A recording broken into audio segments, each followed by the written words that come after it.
महाराष्ट्र में कुछ ऐसी घटनाएं घटी जिससे ऐसा लग रहा है कि महाराष्ट्र में जो पॉलिटिकल समीकरण है वो बदल सकते हैं। जो ऐसा लग रहा है कि नए गठबंधन बन सकते हैं और पुराने गठबंधन टूट सकते हैं। अब हर व्यक्ति के जहन में सवाल उठता होगा कि भाई पहले से तो गठबंधन ही महागाड़ी महायुति का, तो अब इसमें क्या चेंजेज होने वाले। एक और खबर चल ही रहा है कि अजीत पवार के आने से बीजेपी को कोई फायदा नहीं हुआ, या यूँ बोले कि अजीत पवार के आने से बीजेपी को नुकसान हो सकता है, ऐसा आकलन आ रहा है। लेकिन अब क्या समीकरण बदल रहे हैं, तो मैं आपको इस वीडियो में सारा बताऊंगा कि क्या समीकरण और क्यों ऐसी क्या घटना घटी जिसकी वजह से ऐसा लग रहा है कि महाराष्ट्र में समीकरण कल के दिन में क्या हो सकता है, किसी को नहीं पता है। तो मैं हूं रणधीर सिंह। अभी तक आपने मेरे चैनल को सब्सक्राइब नहीं किया तो सब्सक्राइब जरूर करें। दोस्तों के साथ, सगे संबंधी और रिलेटिव के साथ वीडियो को लाइक करें, शेयर करें। दोस्तों, शेयर करना जरूरी है क्योंकि मेरा जो वैल्यूएबल वीडियो है सबके पास जाना चाहिए, तब आपको पता चलेगा कि एक नए तरीके से कैसे एनालिसिस करते सिचुएशन का। तो चलिए वीडियो को शुरू करते हैं। दोस्तों, कुछ दिन पहले मैंने बताया था कि जो लोकसभा का रिजल्ट आया, हम उस पर पूरा विस्तृत अब डिस्कस नहीं करेंगे क्योंकि मैं पहले उस पर वीडियो बना चुका हूँ, बता चुका हूँ कि लोकसभा का जो परिणाम आया बेसिकली महाराष्ट्र का, तो उसमें देखा जाए अगर पूरी तरह से वोट शेयर से लेकर हर चीज़ का आप एनालिसिस करेंगे तो आपको लगेगा कि इस वोट शेयर के हिसाब से देखा जाए तो केवल कांग्रेस को फायदा हुआ है, बाकी किसी को भी नहीं हुआ है। 0.040% के करीब कांग्रेस को फायदा हुआ है। वोट शेयर के हिसाब से देखें तो उसमें एनसीपी को भी नुकसान हुआ है जो शरद पवार जी का है, उद्धव ठाकरे के भी जो पार्टी है उनको भी नुकसान हुआ है, बीजेपी को भी नुकसान हुआ है, और जो एनसीपी जो अजीत पवार का है उनका नुकसान तो है। सीट के हिसाब से देखा जाए, अब सीट के हिसाब से तो कांग्रेस को तो बहुत ज़बरदस्त फायदा हुआ। 1 से 13 पे पहुंच गए। 17 पे चुनाव लड़े थे और उन्होंने उसमें से 13 सीट जीते।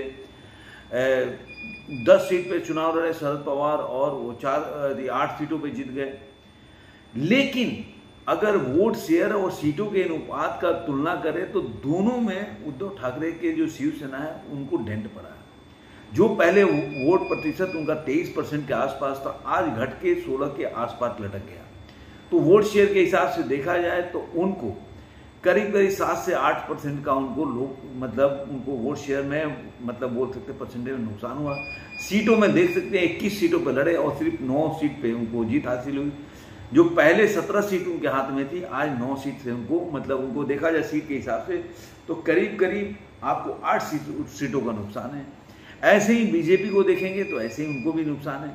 तो कुल मिला जुला कर मेरे को लग रहा था कि कोई भी महाअघाड़ी में ऐसा किसी के पास बार्गेनिंग करते करते इस स्टेज पर आने की हैसियत नहीं है। मैं क्यों अभी महाअघाड़ी की बात कर रहा हूं कि महाअघाड़ी टूट जाए और वो दूसरे के साथ या उसको छोड़ के अलग से अब चुनाव लड़े, क्योंकि अगर एक भी कोई पार्टी उसमें से महाअघाड़ी से निकला तो पूरी की तरह जो दूसरी महायुति है, जो शिवसेना शिंदे साहब का है और बीजेपी का है, वो जो वोट शेयर के हिसाब से पहले से भी इनके आगे खड़े हो जाएंगे और इनके सीटों का मात्रा भी बहुत ज़्यादा आगे बढ़ जाएगा। तो कहाँ मामला आके फंस जाता है, क्योंकि बीजेपी का भी नुकसान हुआ है, चाहे सीट के हिसाब से देखें चाहे उनका वोट शेयर के हिसाब से देखें। मेरे ख्याल से वोट शेयर में तो उतना नुकसान नहीं हुआ, पहले 27% के आसपास था, अभी 26 के आसपास है, लेकिन फिर भी वोट शेयर में नुकसान तो हुआ है। लेकिन अगर और लोगों से तुलना करें तो उतना नुकसान नहीं हुआ है। अब क्या बन सकता है इसमें? 2 घटनाएं घटी। एक घटना ये घटी कि पहले जो विधानसभा के लिफ्ट में उद्धव ठाकरे और जो देवेंद्र फडणवीस हैं उनकी मुलाकात बहुत अच्छी रही। काफ़ी लोगों ने लिफ्ट में बात करते, वो लोग हंसते मजाक करते आए, फिर उन्होंने लॉबी में भी बात किया। और इवन जब उद्धव ठाकरे से इस बारे में पूछा गया तो उन्होंने बोला कि हाँ देखिए क्या होता है। उन्होंने चुटकी लिया लेकिन बोला ऐसा। उन्होंने ये भी बोला कि सीक्रेसी मीटिंग सबसे अच्छा लिफ्ट में ही हो सकता है। तो इस बातों से कयास लगा रहा है कि जो देवेंद्र फडणवीस के साथ उद्धव ठाकरे का रिलेशन अच्छे नहीं थे, आज उद्धव ठाकरे के साथ देवेंद्र फडणवीस के काफ़ी बोल सकते हैं कि एक तरह से हंसी मजाक वाले बातचीत के साथ वो लोग लिफ्ट में बात किए और लिफ्ट से बाहर भी निकल के बात किए। अब लिफ्ट के अंदर क्या बात हुआ क्या नहीं हुआ वो जाने, उसके अलावा कोई मीटिंग हुई कि नहीं ये भी नहीं पता है। इसके साथ ही बैक टू बैक एक और घटना घट गया कि देवेंद्र फडणवीस की एक बार और लिफ्ट में ही बातचीत हुई, वो भी आदित्य ठाकरे के साथ। आदित्य ठाकरे के साथ उनका अच्छा बातचीत हुआ, वो भी लिफ्ट से बाहर निकले और दोनों आदमी ने एक दूसरे के साथ काफी देर बात किया।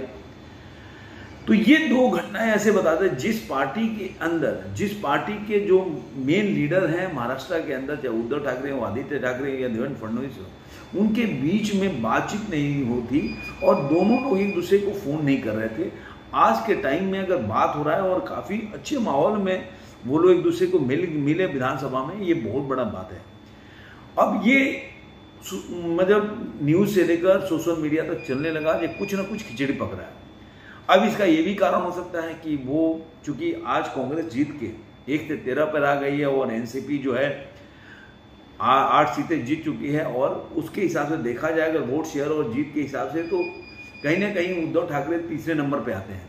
तो अगर देखा जाए कि चुनाव के जो लोकसभा चुनाव में जो कांग्रेस की जीत हुई है और जो एनसीपी जो शरद पवार जी के गुट का जीत हुआ है, तो जो लोकसभा के टाइम में जो उद्धव ठाकरे को बार्गेनिंग करने का जो अवसर मिला था, अब वो अवसर उनको असेंबली जो 3 महीने के बाद चुनाव उसमें नहीं मिलेगा, क्योंकि आज कांग्रेस जो है ड्राइविंग सीट पे। पहले उद्धव ठाकरे के पास ज़्यादा एमपी थे, ज़्यादा एमएलए थे, तो उस हिसाब से वो मतलब जब तक टूटा नहीं था शिंदे साहब के तब की बात बता रहा हूँ, तो उनके पास बार्गेनिंग करने के लिए मौका था। लेकिन आज के टाइम में न एनसीपी झुकने वाली है और न कांग्रेस झुकने वाली है। कांग्रेस तो झुकेगी भी नहीं। यहाँ भी राहुल गांधी के एटीट्यूड से आपको दिख ही रहा होगा कि आजकल कांग्रेस जरूरत से ज़्यादा कुछ एक्सजरेट करके बोल रहे हैं कि वो उत्साह दिखाना कर रहे हैं। तो मुझे नहीं लग रहा कि कोई झुकने को तैयार होगा। तो अब ये भी हो सकता है कि ये बात दिखा के दोनों आदमी, केवल मैं उद्धव ठाकरे की बात नहीं करूँगा, ये बार्गेनिंग कर सकते हैं कि देखो भाई अगर नहीं करोगे तो मैं वापस से बीजेपी के साथ जा सकता हूं।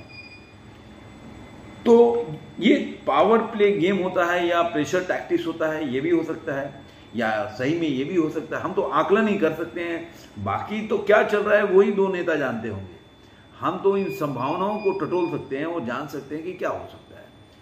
तो या तो दोनों आदमी में अच्छे कोऑर्डिनेशन और कुछ भविष्य में अच्छे दूसरे गठबंधन होने का भी हो सकता है संभावना, या तो ये भी हो सकता है कि पावर टैक्टिक्स हो, अपने अपने जो ग्रुप है, जो गठबंधन है उसमें, चाहे वो अपना देवेंद्र फडणवीस अपने गठबंधन में, क्योंकि इसमें देखा जाए तो शिंदे साहब जो है शिवसेना का, उनका प्रदर्शन अच्छा रहा है।